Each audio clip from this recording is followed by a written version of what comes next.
expressing optimism that the training will help build emergency preparedness and response strategies for the state. So what we are looking at is to bridge the emergency response and preparedness gaps of local communities, in order to be able to deal with the challenges of response to disaster. The State Commissioner, Bureau for Special Duties, Honorable Tachirere Ejiro Terry, represented by the State Director, State Emergency Management Agency, SEMA, said Delta was one of the 6 states selected to pilot the program in Nigeria, adding that the workshop had multifaceted objectives, including establishing a robust emergency preparedness and response EPR structure in the local government areas, building their capacities as first-line responders, developing a comprehensive database, and inauguration of emergency management committee to enhance effective data gathering. The event featured lectures and interactive sessions to clarify gray areas. With this workshop, personnel involved in disaster management in Delta State will now be better equipped to carry out their functions. Eunice Emeazia reporting. The State Director General for the Bureau for Communications, Dr. Fred Oganeseve, said Governor Sheriff Oburiwori remained committed to fair and equitable distribution of infrastructure and state resources across Delta, guided by good conscience and the principles of equity. Dr. Oganeseve made the remarks while speaking on a public affairs radio program monitored in Asaba. He noted that the governor was working closely with leaders of all ethnic nationalities on an equal basis and urged those calling for more empowerment and infrastructural development to be patient, assuring that implementation of the MORE agenda will continue to upscale prosperity and drive inclusive economic growth across the state.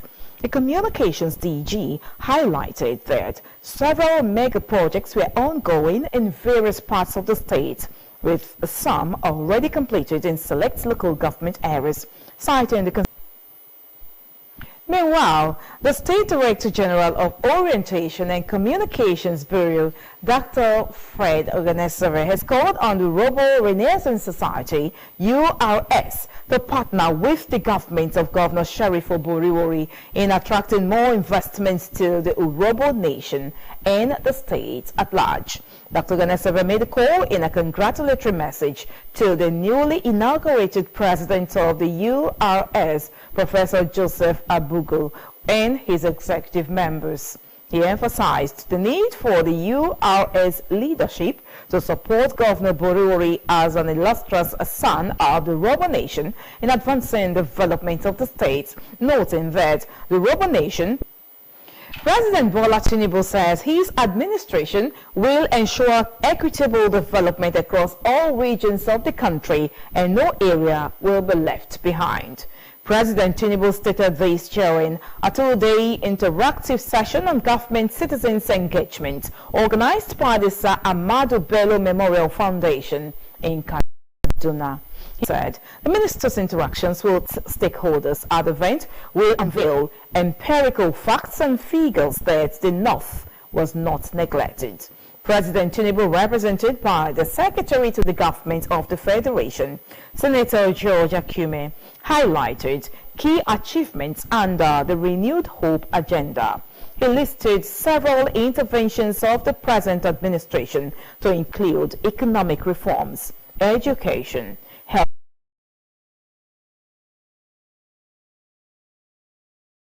President Bola Tinubu's administration to inclusive governance and responsive policy making rooted in wide-range public engagement and empathy.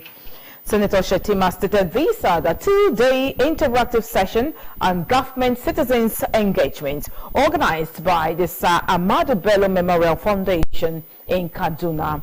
He said that instead of governing the country from a distance, President Tinubu's administration was working closely with the people through critical national reforms. Senator Shettima said the president had demonstrated that his administration was neither crafting policy in solitude nor assuming that technocracy alone delivered results. Senator Shettima, represented by the Special Advisor to the President on General Duties, Office of the Vice President, Mr. Aliyu Modipo, declared that President Tinubu's administration was convening conversations and institutionalizing listening.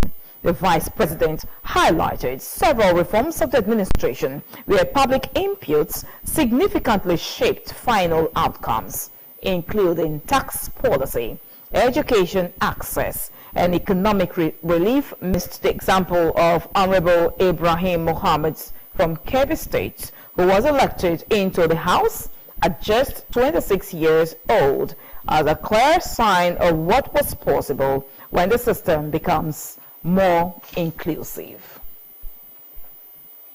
The Attorney General of the Federation and Minister of Justice, Mr. Lateef Fagbemi, SAN, has vowed a tough crackdown on individuals and groups sabotaging Nigeria's telecommunications infrastructure, describing such acts as economic sabotage threatens the country's digital and economic aspirations. Mr. Fagbemi, who made a vow at the inaugural annual workshop for Attorneys General on emerging issues in the communications sector in Lagos, said the destruction of communications infrastructure, especially in conflict-prone areas, has become a national concern requiring urgent and coordinated legal response. He describes the communications sector as one of Nigeria's most dynamic and rapidly evolving, citing NCC data showing over 220 million active voice subscriptions and broadband penetration above 32%, stressing that such connectivity powers services was critical to the Minister of Education, Dr. Tunji Elauser, has said the federal government under President Bola Tinubu was committed to ending industrial actions by unions in tertiary institutions across the country. Speaking with newsmen, Mr. Elauser stated that the President has issued a clear directive to his cabinet to prevent future strikes by the Academic Staff Union of Universities, ASU, and other related bodies. He noted that regular engagement and trust-building components of the administration's approach, differentiating it from previous governments, according to the Education Minister, it is just not promising. There's been a cordial relationship with the bodies, noting that the government was committed to meeting its obligation with them. The minister also debunked reports of any looming strike in tertiary institutions, asserting that the government remained proactive in its commitments to academic unions, including COASU, NASU, and SANU. His comments came shortly after the ASU branch Corporate Affairs Commission Chairman, CAC, has announced plans to delist over 100,000 dormant and non-compliant companies from its register, citing prolonged failure to meet statutory obligations under the Companies and Allied Matters Act, CAMA 2020. According to the Commission, the affected companies have not filed annual returns or disclosed beneficial ownership information for over a decade, violating CAMA Act. In a notice issued by the CAC, a 90-day deadline has been given for the companies to regularize their status by submitting all outstanding annual returns and necessary documentation. The notice urged firms to send activation emails where applicable, noting that failure to comply within the stipulated time frame will result in the companies being struck off the register and barred from legally conducting business in Nigeria. It said the list of affected companies has been as well as other causes within and outside the country. Mr. Olumide, also a member of several professional bodies, including the Association of National Accountants of Nigeria, the Institute of Corporate Administration of Nigeria, the Institute of Public Administration of Nigeria, and the Chartered Institute of Treasury Management of Nigeria. The board expressed appreciation to the outgoing Controller General for what it described as his remarkable contributions to the development of the Federal Fire Service and commended his dedication and commitment to the service and the numerous initiatives he spearheaded during his period of service. The Minister of Labour, Mr. Muhammadu Dengadi, has called on the National Association of Nigerian Nurses and Midwives to suspend their ongoing strike, saying dialogue was best solution to industrial disputes. In a statement by the head of Press and Public Relations and the Ministry of Labour, Mr. Patience Sonoha, the minister appealed to the nurses to embrace dialogue while the government strives to address their concerns. The statement explains that the minister held a meeting with the association in a bid to stop the industrial action, adding that the meeting will continue on Friday at the Ministry of Health as the government works out a resolution to the disputes. The nurses today commenced a 7-day warning strike despite appeal by the federal government against proceeding with the action, demanding improved welfare, fair allowances and better working conditions for nurses across the federal health institutions. Still to come on the Delta Television main news, Ivory Coast's 83-years-old president declares bid for re-election after 14 years in office. Details of this and more shortly. Stay with us.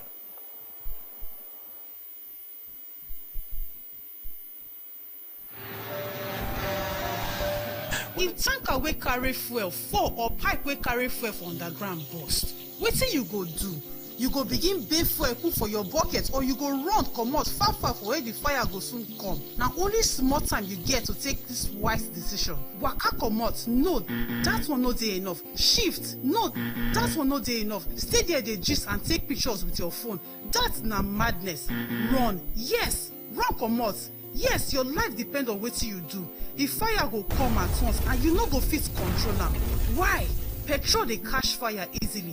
Why? Na just small spark go start big fire. So no stay there dey think. Run comot quick to save your life. No throw away your life away because of say you wan pack petrol. Take this advice. This informate na from Public Enlightenment Office, Delta Broadcasting Service, Asaba.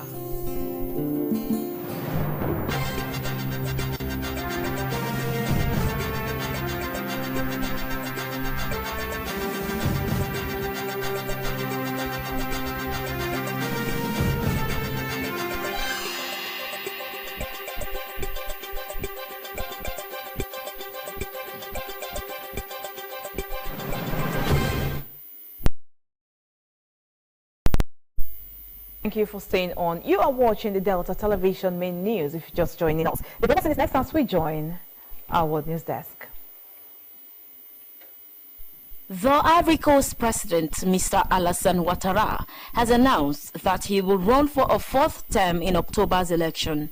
In a statement, the 83-year-old said his health was not an issue and his candidacy was driven by a need to preserve national stability amid ongoing security and economic challenges. Mr. Ouattara argued that a new constitution approved in 2016 reset his 2-term limit, meaning he was allowed to stand. He would be the polls frontrunner, as several potential challengers had already been barred from the race. The excluded candidates include former President Laurent Gbagbo, ex-Prime Minister Guillaume Soro, and former Minister Tijani Thiam. Mr. Thiam and other opposition leaders swiftly denounced Mr. Ouattara's decision to run.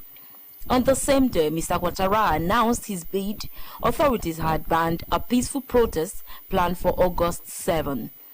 The demonstration was organized by opposition groups in order to demand the reinstatement of disqualified presidential candidates and an independent audit of the voter lists. The Indian and US space agencies have reiterated that a new satellite set to launch soon will keep a hawk's eye on Earth, detecting and reporting even the smallest changes in land, sea and ice sheets. Data from the joint mission by Indian Space Agency, ISRO, and NASA will help the two countries and the world in preparing and dealing with disasters. NISA and NASA, which already had over 24 observation satellites in space, described it as the most sophisticated radar ever built, that it will spot the minutest of changes anywhere in the world. A former NASA scientist, Dr. Mila Mitra, told newsmen that the satellite would be shot into the sun's synchronous polar orbit, noting that it would pass over the same areas of Earth at a regular interval, observing and mapping changes to the planet's surface. Workers at Japan's embattled Fukushima nuclear plant have been evacuated today after tsunami warnings were issued across the country. The plant's operator said 4,000 of its workers had been evacuated. Even abnormalities were not detected. It came after a massive 8.7 magnitude earthquake struck off Russia's far eastern coast, triggering warnings across the Pacific. For many in Fukushima Prefecture, the warning was likely to bring back memories of one of the worst nuclear disasters the world had seen. The tsunami flooded the plant, disabling its emergency generators and causing them to overheat, leading to a nuclear meltdown. Hundreds of extremely hazardous materials still remain, sparking a new wave of competition. This comes amid a call by the president of the Dangote Group, Alhaji Aliko Dangote, for the federal government to ban fuel importation. Reports from newsmen show that some filling stations now sell petrol below 860 naira per litre, while Dangote partners such as MRS, Hayden, and others sell at 865 naira or 875 naira in Lagos and Ogun states. The National Publicity Secretary of the Independent Petroleum Marketers Association of Nigeria, Mr. Chinedu Ukadike, confirmed the ongoing downward price review by the importers. He described this as the beauty of market liberalization, saying President Bola Tinubu should not heed calls to ban fuel importation. On claims that toxic and substandard fuels are being imported into the country, the IPMAN spokesman said the Nigerian Midstream and Downstream Petroleum Regulatory Authority is in place to check substandard fuels. Meanwhile, the Nigerian National Petroleum Company Limited has officially ruled out the sale of the Port Harcourt Refining Company, reaffirming its commitment to completing high-grade rehabilitation and retention of the plant. Group Chief Executive Officer of NNPC Limited, Mr. Bayo Ojulari, made the announcement during a company-wide town hall meeting at the NNPC Towers in Abuja, ending weeks of speculation over the future of the country's most prominent state-owned refining assets. He described selling the Port Harcourt Refining Company as ill-advised and sub-commercial. Mr. Ojulari stated this amid rising public concern sparked by his earlier comments at the 2025 OPEC seminar in Vienna, where he said all options were on the table regarding the future of Nigeria's refineries. He stated that the new position of the firm was not a shift, but an ongoing detailed technical and financial review of the Port Harcourt, Kaduna, and Warri refineries. Let's now join our sports news desk for happenings in the world of sports. The Royal Moroccan Football Federation, FROMF, has disclosed the content of its complaint to the Confederation of African Football, CAF, following the controversial 2025 Women's Africa Cup of Nations final. The FROMF strongly condemned what it described as a truncated or even manipulated use of the video assistant referee during the match and has formally requested sanctions against the officials responsible for video refereeing. The controversy centers on a potential penalty that was overturned by central referee Ansino after consulting VAR in the final quarter hour of the game when the score was tied at 2-2. According to reports, the referee was only shown two unclear angles of the incident. This claim was reportedly backed by statements made by match producer on social media, alleging that the VAR referee deliberately withheld footage that clearly showed a foul. CAF is yet to officially respond to the complaint. Notably, in a similar case last year, CAF sanctioned Gabonese referee Per Ancho, his assistant Boris Bosoga, and Kari Zambo, along with VAR referees Sami Guezas and Mahmoud El Bana, after multiple officiating errors marred the Senegal vs Cote d'Ivoire round of 16 clash at the 2023 Africa Cup of Nations. Las Vegas is set to host the 2026 FIFA World Cup draw. The date of the draw would be Friday, December 5th, and Las Vegas was selected over cities in Canada and Mexico. For the first time, the competition will take place in 3 countries and will feature 48 nations as opposed to the traditional 32 teams. Las Vegas Allegiant Stadium was rejected as a host venue. 11 United States cities and venues were selected, along with 3 in Mexico, Guadalajara, Mexico City, and Montreal, and 2 in Canada, Toronto and Vancouver. MetLife Stadium in East